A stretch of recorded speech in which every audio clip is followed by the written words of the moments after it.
So this is how institutions work. I've seen a lot of good mentors teach about institutional order flow, order blocks and POIs. Nevertheless, I would love you to incorporate these practical aspects to what you've learned from them.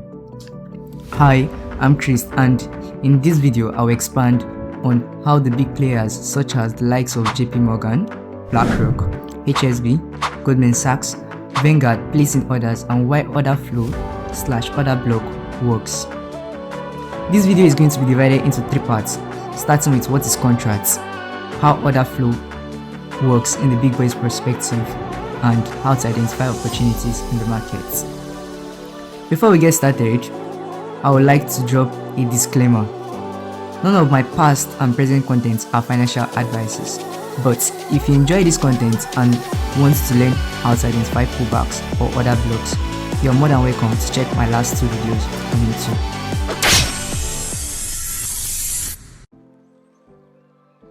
Let's start with the basics. What is contracts?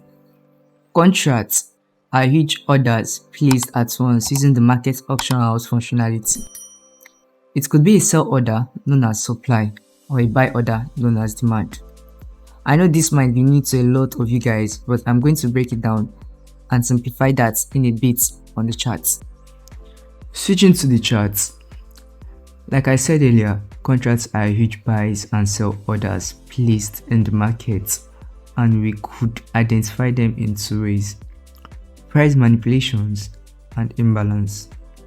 Price manipulations is a very vast topic that requires a special video, but I will try my best to give a brief summary on that in this video. I would like to make something clear on how the institutions view the market.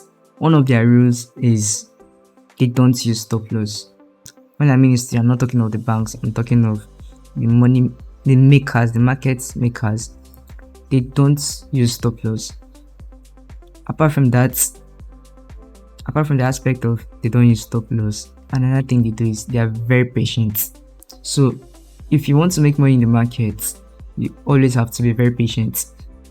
You wait for them to show their footprints and you join them when they are about to balance their book. I'm going to give you guys an example here. Like in a scenario, we often see something like this in the market. Let's say price going up, then you see price taking out this and dropping down with full momentum down. But before dropping down with full momentum, you see something like an inducement movement or liquidity. Then you come back taking that and you see something like this. We always see a scenario like this. In particular, I think this is one of my entry models or modem, and see something like this. So I'll be showing you guys in a diagram how this works in the real market scenario when it comes to the market maker's perspective. Like I said before, they don't use stop losses and they are very patient with the market. So another thing is that is very important, they also accept losses. They accept huge losses. So in the next chapter of this video, I'm going to specify something. I'm not going to be using money, I'm not going to use currency, I'm going to be using lot size. So it's left for you to determine or view it in your own perspective, either as lot size or as money. So this is how institutions work. Here is an instance of how it works. Let's assume it was a buy movement in the market and institutions were all buying. We were all buying. So let's say this is where we start following the institutional footprints. The first imputed 100 lot size, which you can also consider as $100 million, but I prefer using lot size. So the first imputed 100 lot size, moving the price to the upside. And alongside, some retail traders also took advantage of this buy, which moved for the retail traders in profits, but not for them. They are in profits, but they don't take the profits. Let's take it for instance that this is just the only chart you are looking at. So in this particular scenario, they're in profits, but they don't take their profits. But we as retail trader, we've actually capitalized in this profit. So most of us are waiting to take a buy around here. It's the full expectation that price is going to buy around here. And what's the price do? Price sweep down here, because once they get to a certain price, they decide to input 500 lot size into the market. Now, doing that, they've broken structure. This shows institutional manipulation in the market. And after this institutional manipulation in the market, they had what we call an imbalance. And don't forget, they are still in they are still in 100 lot size drawdown currently. As a retail trader, you're in profits, you've made your money and you've left, obviously. But them in particular, they're in negative 100 lot size drawdown. Now, they get to this point, they do what we call it correction or mini correction or internal structure, whatever we call it. But when it comes to SMC, personally, I consider it as creation of inducements to get. Now, getting to this point, they start going up slowly. Why? Here they input 200 lot size and they remove 200 lot size. Whether you're getting. So they remove 200 lot size from what they have here and they input 200 lot size on a buy. As they have a buy and 200 lot size on a buy, and they won't put everything immediately. They put it slowly. That's the difference. That's where you see the time they said there was a volume in this particular place and there wasn't a volume in this particular place.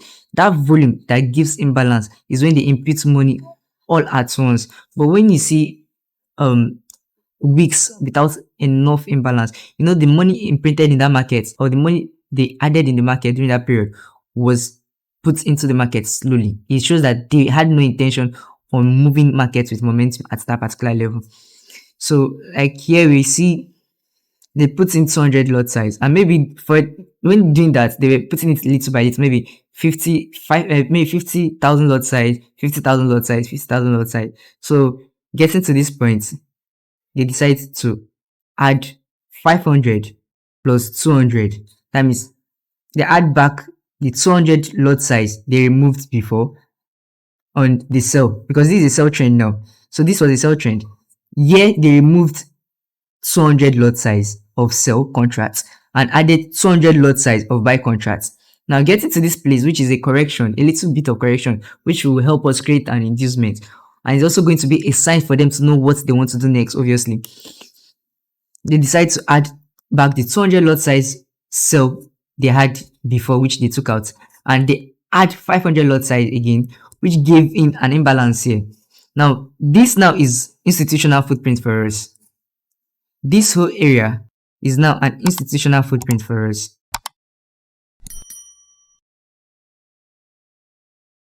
Sweet. Apply.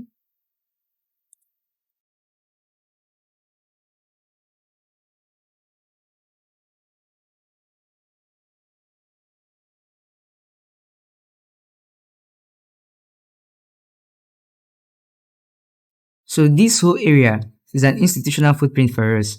We now know that, okay, this was what institutions want to do. So from here, we know how to follow up. And when you're getting my point, from here, we know how to follow up this institutional footprint. Now, for them, as a trader, they are obviously in a drawdown. So what did they do next? Getting to this point of the sell, they close in negative 700. That means they're closing these contracts they put in here so they could have momentum. Don't forget, because they added 200 lot size buy here, then drawdown of 200 lot size here. Maybe they might have decided to break even this particular trade here. They might have decided to break even this particular trade here. That is where the term you guys call breaker block comes into place.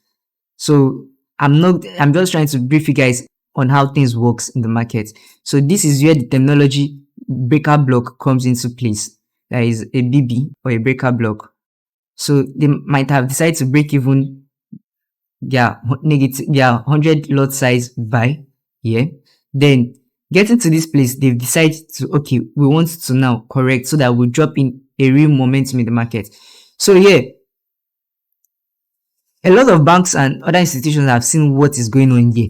This is what we wanted to see, to know what the market makers have as an intention in the market. Now, we have an imbalance here. Now, we have what we call an inducement above here. What next? they decide to remove 700 lot size, 700,000 lot size, which is what they added year previously, and they decide to buy back 500 lot size in a buy. Getting here, they break even their loss which they had here. How are you getting me? They break even the negative loss they have here. Then they start dropping down gradually. Dropping down gradually, they they are no longer in a buy loss which they had here. This particular area, they are no longer in a buy loss. So this area now, they are no longer in a buy loss. What do they do next? They buy up, break even, they drop down. Dropping down here, they decide now, we don't have any buy contract loss in the market. Let's add the 500, let's add 500 lot size. That is breaking even our old loss. Then let's just add 500 lot size to the market. Now they top in 500 lot size here. And let's assume this is a 2-hour trade. Let's assume this is a 1-hour trade, for example, or whatever it is. But in my scenario, I'm just calculating randomly so that you understand what they are doing in the market. These scenarios occur in different ways. So I'm just trying to break it down as easy as I can for you guys. So let's assume they decide to put in 500 lot size here. And they make a profit of 500 lot size additionally. So they are now having, they now have 500 lot size. They now have 500 lot size 500 lot size profits. Now the 500 lot size profits, in addition to what they had before, equals to a 1 million lot size profits, which they have here now. So yeah, they are left with, I think they are left with 500 lot size here. They are left with just 500 lot size, which they started here before, which is the contract they started here before. So what's next? Now they've done the manipulations, and during all these situations, there have been consolidations and weeks, and retail traders who are not patient enough have been trying to buy and sell and do whatever. So after all this noise here, they get to where everything started, which is our first order in the market. That was, some we consider it as our extreme POI. This might be a smart money trap, and this might be an extreme POI. So now at the end of the day, they've come back to our extreme POI, or our POI of invalidation. Sorry, SMT. I think I should just put it here so you guys. So this is our SMT trap. Then this is our valid POI. But then this is a valid order that has not been filled. Now getting to this point, because they've made profit of 100 million lot size, they decide to add the 100 million lot size to the 500 lot size they had here previously. Remember, as a normal retail trader, you're making profits, but they are in losses. They are making losses, whereas you're making profits currently. But not everyone is making profits. Some are making losses and stuff like that. But most of the retail traders are making profits, whereas them as the market makers, they aren't making huge profits yet in the market. So getting here, they've only made 100 lot size profit, and they've put it back in the market here. Now getting to this place, they decide, okay, we are going to put in the 100 lot size we made as profit plus the 500 we had as the first order here, then input the 2 here, giving a huge imbalance here again in the market. She gets. But this time around, it's not just an imbalance. It's an imbalance because it's filled an old order they had before.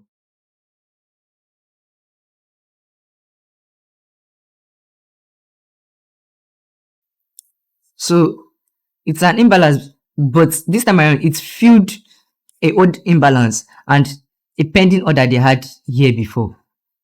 Now, once this happens, they impute a huge contract here, dropping down. And let's assume this whole trade was a 3-hour trade in profits. So they ended up making 100 lot size profit, adding it to this, dropping down, which they later made 4.5 million. Sorry, they made a 1 million lot size in profit here. Then when this happened, and they ended up making an additional profit of 4.5 million lot size in profit. Now, we are going to subtract 700, sorry, not, we are going to subtract a 700 lot size, a buy lot size they have here. Now, if we should do the calculation, you see that they've ended up with 4.8 million lot size profits, despite everything that happened here. So this is how the institutions work. This is why order block, order flow, SMT, POI, inducement, and other things work. So if you should understand this, I think it will help you go far in your trading. This is not to tell you that you should leave what you've learned from any person. And I will say it again, I will recommend you incorporate this to what you've learned from your old mentors, or from your mentors, or from your old teachers, whatever you call them. You incorporate it to that, and so you understand how institutional order flow works in the market. And I think that's that. So if you like this content and you would like to get more content or valid content like this, I would really appreciate if you subscribe to this channel, like this video so that it goes viral, and also comment with your questions. You can comment either, you comment below the YouTube channel, and you can also comment on, you can also send me a DM on Twitter or Instagram, and I'll be happy to reply your messages. So thanks for staying to the end one more time. God bless.